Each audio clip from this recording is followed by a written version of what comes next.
जय हिंद दोस्तों, कैसे हैं आप सब। आई होप आप सभी अच्छे होंगे। आपकी प्रिपरेशन भी शानदार तरीके से चल रही होगी और आप सभी का स्वागत है तेज एजुकेशन की इस ऑनलाइन प्लेटफॉर्म पे। और आज आपके लिए हम लेके आ गए हैं साइंस का नेक्स्ट पार्ट, अति संभावित प्रश्नों का, जिससे कि आप सभी के यहाँ पे आपके परीक्षा में ज़्यादा से ज़्यादा प्रश्न आपके छपने वाले हैं। तो करना क्या है, आप सभी को लास्ट तक इस टेस्ट को ज्वाइन करना है। जितने भी क्वेश्चन आपको यहाँ पे हैं एक बार करके बताइएगा कमेंट में। और आप सभी लाइक नहीं कर रहे हैं, लाइक करिए, वीडियो को ज़्यादा से ज़्यादा लाइक करिए, जिससे कि ऐसी सीरीज आपको मिलती रहे।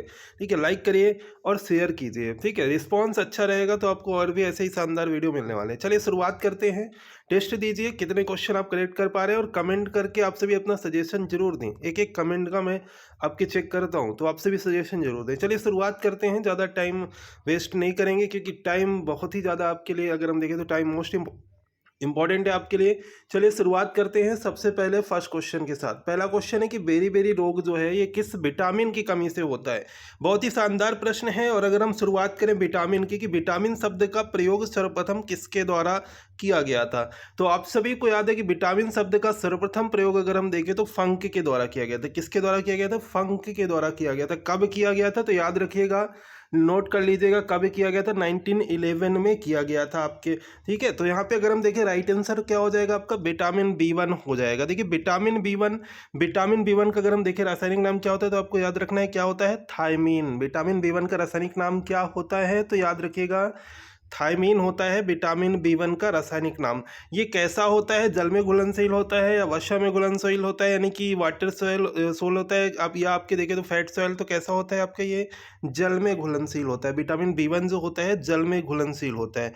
तो मानव शरीर में इसकी कमी से कौन सा रोग होता है? तो आपका बेरी बेरी रोग होता है। ठीक है, याद रखिएगा, इसकी कमी से कौन सा रोग होता है? बेरी बेरी रोग होता है। अब अगर हम बात करें विटामिन बी1 के स्रोत कौन कौन से, जैसे गेहूं, चावल, दूध, सोयाबीन, ठीक है, खमीर, गाजर, ये सभी इसके स्रोत हो जाएंगे। तो याद रखिएगा सभी, मोस्ट इंपॉर्टेंट क्वेश्चन है। विटामिन बी वन की कमी से होने वाला रोग कौन सा है? तो वेरी वेरी हो जाएगा। कुछ एक्स्ट्रा फैक्ट भी आपको बताए जा रहे हैं, उन फैक्ट को आप सभी जरूर याद रखें। चलिए नेक्स्ट है, पेप्सिन क्या होता है? पेप्सिन, पेप्सिन क्या होता है? हार्मोन है, एंजाइम है, विटामिन है या पोषक तत्व है? तो पेप्सिन क्या होता है? बहुत ही अच्छा प्रश्न है। पेप्सिन अगर हम देखें क्या होता है, तो एंजाइम होता है। पेप्सिन क्या होता है आपका? पेप्सिन होता है एंजाइम। तो आप सभी का वी यहाँ पे करेक्ट आंसर हो जाएगा। नेक्स्ट क्वेश्चन है कि ग्लूकोज का ग्लाइकोजोन में, ग्लूकोज का ग्लाइकोजोन में परिवर्तन जो है यकृत में होता है, किंतु इसका संग्रह कहाँ पर होता है? किंतु इसका संग्रह कहाँ पर होता है? यकृत में होता है, प्लीहा में होता है, यकृत तथा पेशियों में होता है या गुर्दों में होता है? तो इसका जो संग्रह होता है ना, आप सभी याद कर लीजिएगा, नोट कर लीजिएगा, यकृत तथा पेशियों में होता है। कहाँ पर होता है? यकृत तथा पेशियों में। तो ग्लूकोज का ग्लाइकोजोन में परिवर्तन कहाँ पर होता है? तो परिवर्तन याद रखिएगा यकृत में होता है। और अगर आपसे पूछ लिया जाए संग्रह कहाँ पर होता है, तो संग्रह आपके कहाँ पर होता है? तो यकृत तथा पेशियों में होता है आपके संग्रह। ठीक है, नेक्स्ट क्वेश्चन है, पित्त का मुख्य कार्य क्या होता है?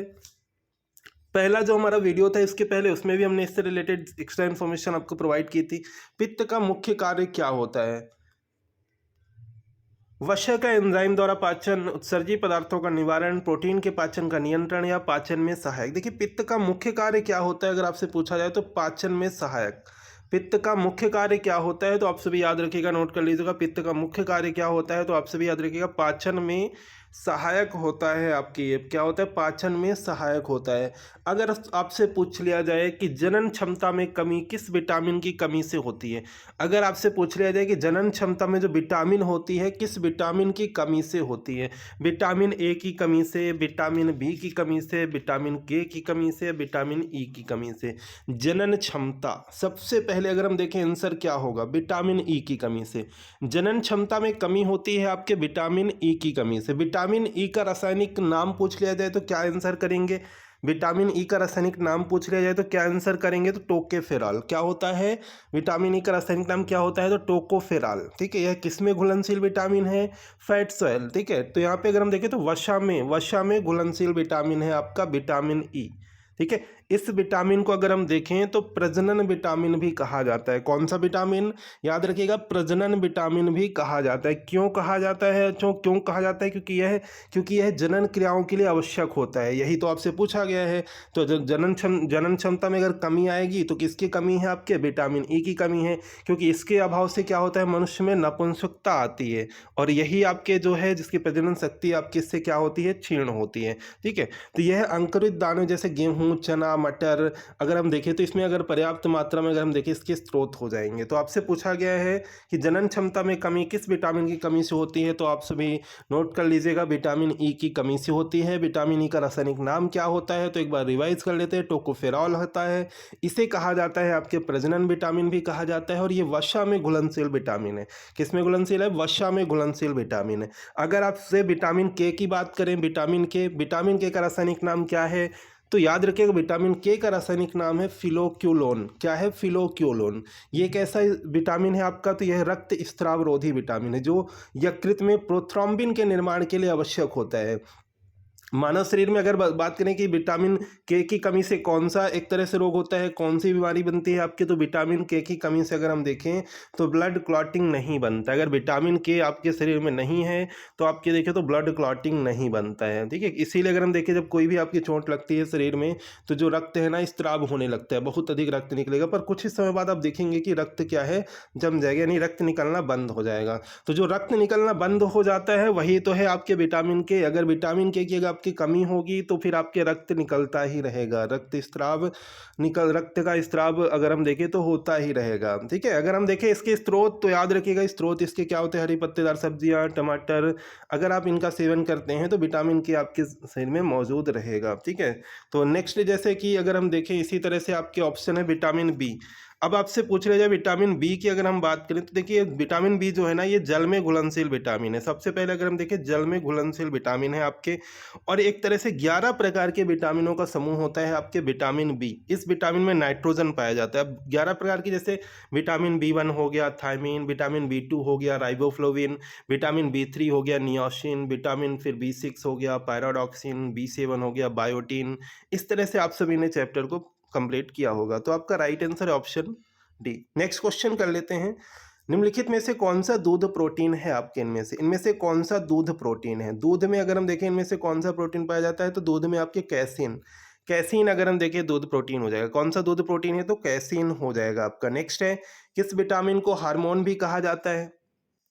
किस विटामिन को हार्मोन भी कहा जाता है आपके? कौन सा ऐसा विटामिन है जिसे हार्मोन भी कहते हैं? बहुत ही अच्छा प्रश्न है आपका, छप सकता है आपके एग्जाम में। तो कौन सा विटामिन जिसे हार्मोन भी कहा जाता है, तो आप सभी क्या आंसर करेंगे? कौन सा विटामिन जिसे हार्मोन भी कहा जाता है? तो ये विटामिन है आपका विटामिन डी।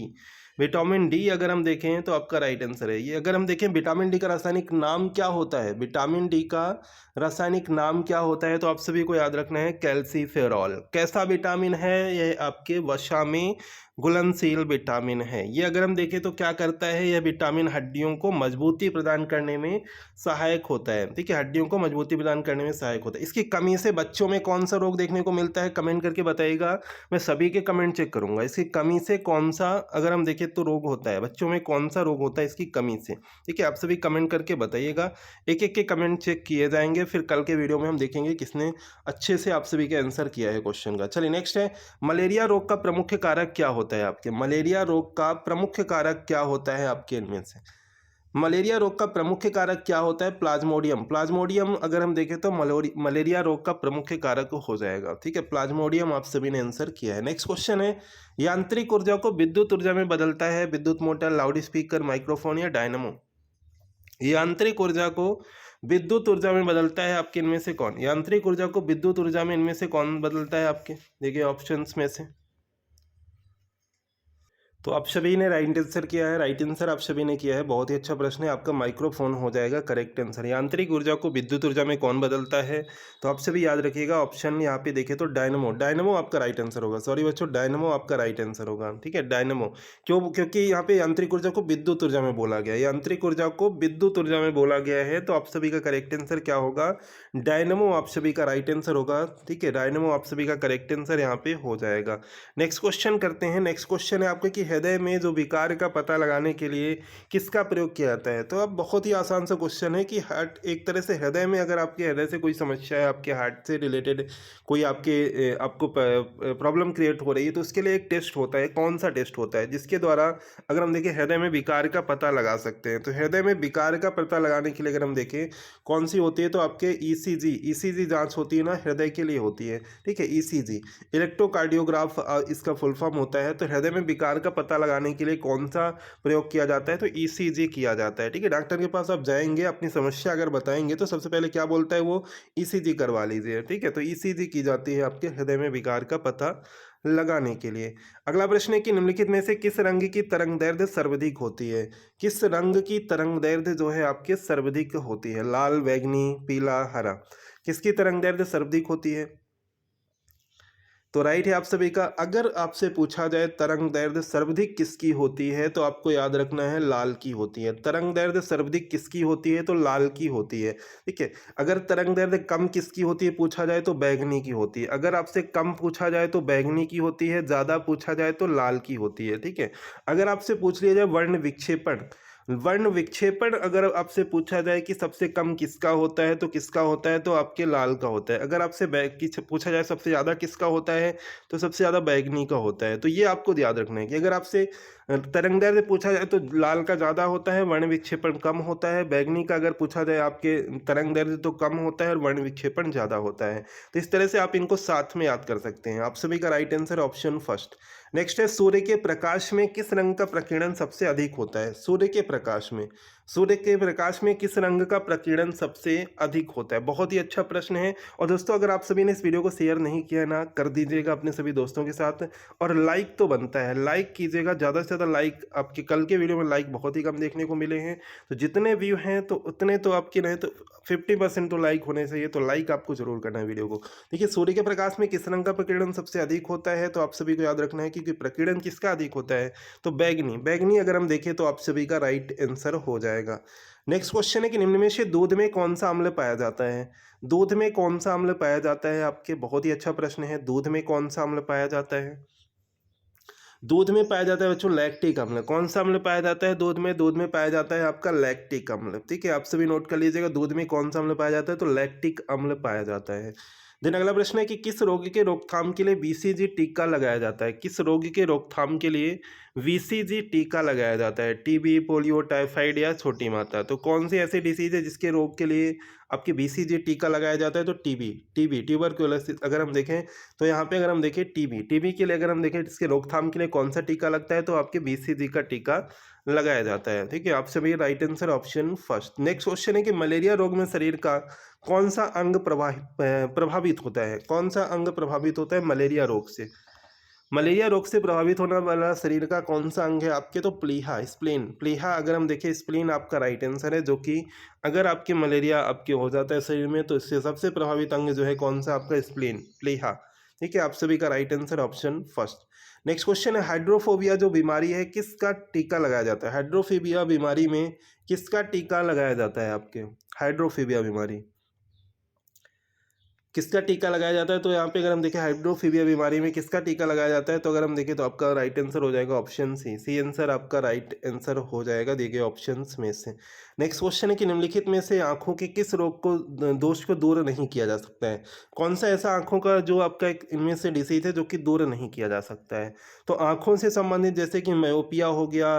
मायोपिया अगर हम देखें तो किससे होता है? मायोपिया अगर हम देखें तो आपके निकट दृष्टि दोष में अगर हम देखें तो जिसे हम क्या बोलते हैं? मायोपिया। इसी तरह से अगर हम देखें दूर दृष्टि दोष, इसे हम क्या बोलते हैं? हाइपरमेट्रोपिया। ठीक है, हाइपरमेट्रोपिया। पर इनको तो दूर किया जा सकता है उत्तल लेंस का प्रयोग करके। ठीक है, इनको दूर किया जा सकता है। पर वर्णांधता जो होती है जिसे आप बोलते हैं क्या? कलर ब्लाइंडनेस जो होता है ना, ये आपके देखें तो इसे दूर नहीं किया जा सकता है। ठीक है, कलर ब्लाइंडनेस अगर हम देखें तो आप सभी का राइट आंसर हो जाएगा ऑप्शन सी। ऑप्शन सी आपका राइट आंसर हो जाएगा। द नेक्स्ट क्वेश्चन है कि वह जीव जो मृत कार्बनिक पदार्थ पर उगता है उसे क्या कहा जाता है? जो मृत कार्बनिक पदार्थ पर उगता है उसे क्या कहा जाता है? स्पोरोफाइट कहा जाता है, पैरासाइट कहा जाता है, सेप्रोफाइट कहा जाता है, एपीफाइट कहा जाता है। तो वह जीव जो मृत कार्बनिक पदार्थों पर उगता है उसे क्या कहा जाता है? तो याद रखिएगा, बहुत ही अच्छा प्रश्न है, सेप्रोफाइट कहा जाता है। क्या कहा जाता है? सेप्रोफाइट कहा जाता है वह जीव जो मृत कार्बनिक पदार्थ पर उगते हैं। क्लियर है आप सभी को? ऑप्शन सी आप सभी का राइट आंसर है। द नेक्स्ट क्वेश्चन है कि निम्न में से कौन सा पदार्थ शरीर के प्रति और नई कोशिकाओं के निर्माण सबसे अधिक आवश्यक है? शरीर के प्रति और नई कोशिकाओं में सबसे अधिक आवश्यक अगर हम देखें कौन सा पदार्थ है आपके इनमें से, तो वो है आपका प्रोटीन। प्रोटीन अगर हम देखें सबसे आवश्यक पदार्थ है आपका। प्रोटीन जो है ना सबसे आवश्यक पदार्थ है आपके जो शरीर के प्रति और नई कोशिकाओं के निर्माण में। तो आप सभी का राइट आंसर है option D. And next and last question है, बहुत ही अच्छा प्रश्न है और आप कमेंट करके, अब आपका टाइम आ गया कि कमेंट करके आपको बताना है कि आपने कितने करेक्ट किए, कितने करेक्ट किए खुद से, ईमानदारी के साथ खुद से कितने करेक्ट किए आपको कमेंट करके बताना है। चलिए इस क्वेश्चन को कर लेते हैं कि स्तनधारियों का सबसे महत्वपूर्ण लक्षण क्या होता है? स्तनधारियों का सबसे महत्वपूर्ण लक्षण क्या होता है? तो वो होता है चार कोष्ठी हृदय। तो मानव में अगर हम देखें मनुष्य के हृदय में कितने कोष्ठी हृदय आपका है, तो ये चार कोष्ठी हृदय है। कल आपको बताया था, ऊपरी अलिंद, ऊपरी साइड पे अलिंद, निचले साइड पे निलय, बायां अलिंद, दायां अलिंद, बायां निलय, दायां निलय, चार कोष्ठी होता है। कल आपको याद होगा, कल फर्स्ट पार्ट में हमने आपको बताया था डिटेल में। तो आप सभी का राइट आंसर देखिए, स्तनधारियों का सबसे महत्वपूर्ण लक्षण क्या होता है? तो आपको होता है चार कोष्ठी हृदय। कितने क्वेश्चन करेक्ट किए कमेंट करके बताइएगा और वीडियो को आप सभी शेयर कीजिएगा। चैनल पे अगर आप पहली बार देख पा रहे हैं तो जुड़ जाइएगा, डेली इसी तरह से वीडियो आपको मिलते रहेंगे। प्लेलिस्ट क्रिएट है, आप सभी उस प्लेलिस्ट से सभी वीडियो को देख सकते हैं। मिलते हैं नेक्स्ट वीडियो में। Thank you.